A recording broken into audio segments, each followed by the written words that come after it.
mas a gente até agora falou de uma maneira menos direta. O que que é de fato a NR1 e o que que a gente está planejando? Muito bom. Então, para falar um pouco melhor, né, sobre a NR1 é essa norma mãe que vai versar sobre como fazer um programa de gerenciamento de riscos e quais são as empresas, né, para quem isso se aplica.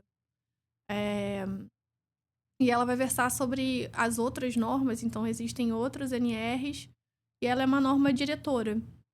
E basicamente essa atualização, ela deixa mais clara, e isso é um ponto que é importante da gente colocar, que os próprios auditores, né, do Ministério do Trabalho, eles também explicaram isso em muitas outras lives, falando que a intenção da atualização da NR1 para falar de risco psicossocial era tirar um pouco o risco psicossocial de um limbo que existia, de um entendimento que não era um entendimento completo.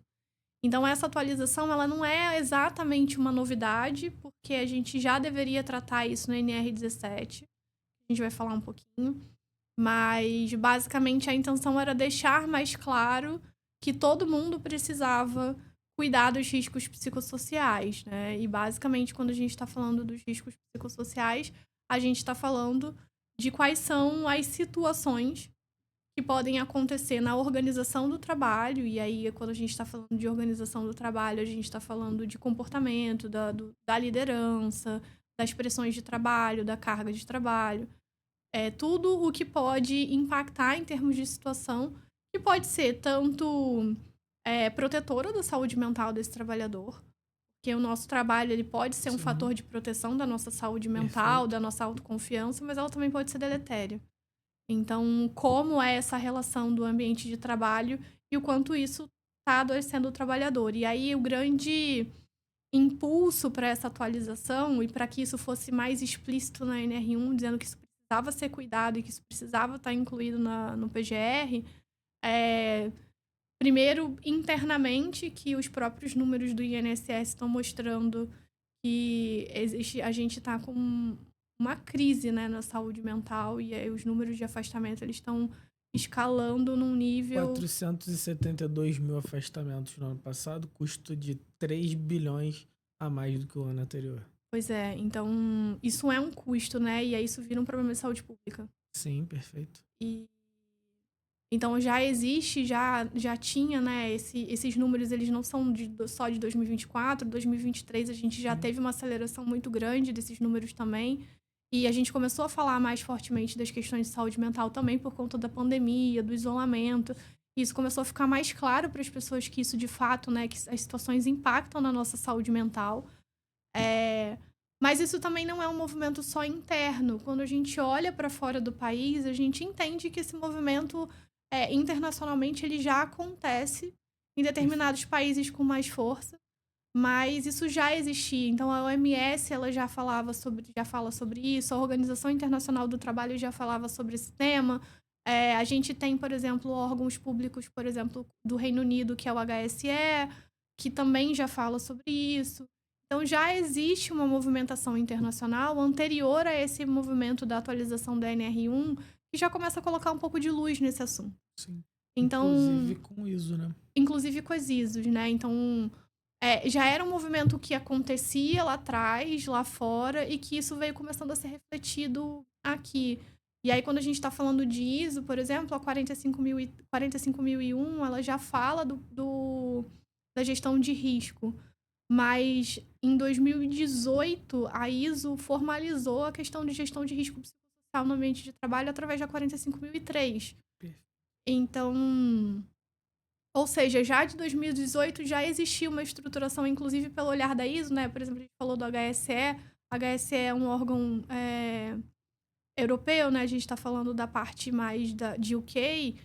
E a ISO é mais um olhar americano e que acaba que, tradicionalmente, no mercado brasileiro, a gente acaba usando mais de Sim. referência a ISO do que a estrutura europeia. Mas são muito parecidas, né, em termos de estrutura de metodologia de gestão. Elas não diferem muita coisa uma da outra. E aí você vê que, por exemplo, o 45003 foi emitido em 2018, ou seja, né? Salvo engano, 2018 a gente tinha no Brasil 2 mil afastamentos por saúde mental. A gente teve em 2024 472 mil. Então, dá pra ver que o movimento já previa o que vinha pela frente, né? Sim, é um movimento que ele é um movimento de expansão que não é uma expansão positiva nesse sentido, Sim. né? Quando a gente está falando de questões coletivas. E é isso, né? A ISO vai trabalhar e ela já trazia uma intenção de colocar a luz numa metodologia que pudesse ser seguida e que pudesse ser implementada no trabalho. E, obviamente, quando a gente está falando de ISO, é uma metodologia que ela é validada porque ela já é aplicada em muitos lugares e entende-se que essa metodologia ela traz um resultado positivo. E aí você pensa, né, 2018, e a gente está falando de uma atualização da NR1 que coloca a luz sobre isso e fala para as empresas, olha, você precisa cuidar desse aspecto em 2024. Ou seja, a gente tem 6 anos aí, né, de um lugar para o outro. Muito grande. E não é um movimento que está vindo, né, só de uma necessidade, mas isso é eu acho que é um movimento global e a gente, enfim, tem uma série de outras questões que a gente está falando sobre isso. Para mim, quando a gente fala de ESG, a gente esquece muito do S da parte social. A gente fala de sustentabilidade, a gente fala de meio ambiente, mas a gente esquece que para ser sustentável também precisa ser sustentável em termos de vida das pessoas. E quando a gente está falando de vida, a gente está falando de social, a gente está falando de saúde, né? Então, acho que esse é um ponto que a gente fala pouco. E, enfim, então, esse é um processo, assim, de atualização da NR1. Eu acho que até mais do que a norma, o compliance, o estar adequado, é um convite mesmo a um olhar mais crítico para a sociedade, porque se a gente pegar letra fria, sem interpretação nem nada, a norma pede um cuidado contínuo, um ciclo de acompanhamento. Então, não adianta eu fazer hoje um mapeamento, entender o Eduardo tem isso e aquilo, e colocar um papel e guardar na gaveta. Não é isso que a norma pede, nem isso que a boa prática, a Sim. humanidade. Enfim, até difícil falar em termos tão subjetivos, mas é o que deveria ser feito. Eu acho que eu tinha anotado aqui o próximo tópico para a gente aprofundar mais como que a gente começa a trabalhar junto, intercalar tudo isso. Mas se você tá ouvindo isso tudo agora e você não sentiu vontade de trabalhar com a gente, eu tenho dúvidas. Fiquei sabendo também que a Alteia estava num evento bem grande recentemente. Eu queria saber como é que foi. Sim, então. Conta pra gente do pitch, conta verdade. tudo que a gente tá curioso. Tá. Eu acho que um ponto importante, assim, só pra gente colocar, né? Você falou da norma e da atualização e das necessidades. Só pra voltar, assim, um pouco nesse assunto e a gente falar um pouco desse desdobramento e como a gente chegou também nesse evento grande. Isso não era exatamente para a legislação brasileira, para as normas, isso não era exatamente uma novidade, né, que eu falei. Existe a NR17, que é a norma de ergonomia, e quando a gente olha para a NR17, ela já fazia mapeamento de riscos sociais, mas para determinadas funções, para determinadas características de trabalho, como espaço confinado, trabalho em altura, né, ou trabalho em isolamento, uma pessoa que vai trabalhar sozinha. E, na verdade,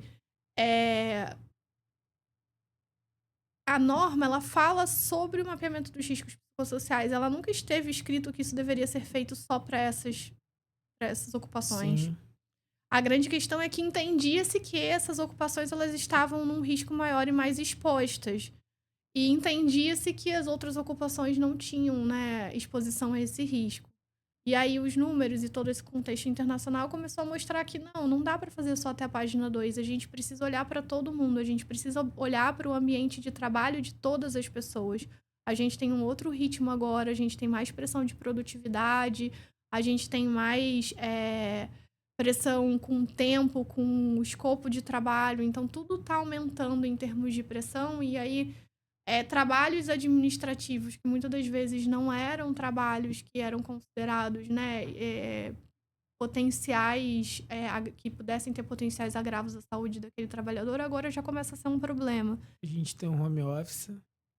Exato. Que no final das contas é trabalho confinado, né? É isolamento. Sim, é isolamento. E isso faz diferença, né? Muitas pessoas falaram isso, né? Durante a pandemia e até quando as empresas... Eu ouvi muitos relatos das pessoas falando: nossa, é bom estar em casa porque tem a flexibilidade de horário e tudo mais, mas, de fato, a gente tem uma dificuldade maior de se conectar com as pessoas. E o ser humano, por natureza, por mais que a gente seja introvertido, pessoas tenham Sim. mais ou menos vontade de se conectar com os outros, somos seres sociáveis. A nossa constituição é feita para a gente estar em grupo em determinada medida. E isso faz diferença para nossa saúde. Então, o que aconteceu foi, olha, gente, não dá para limitar esse cuidado com risco social só a determinadas ocupações. A gente precisa expandir.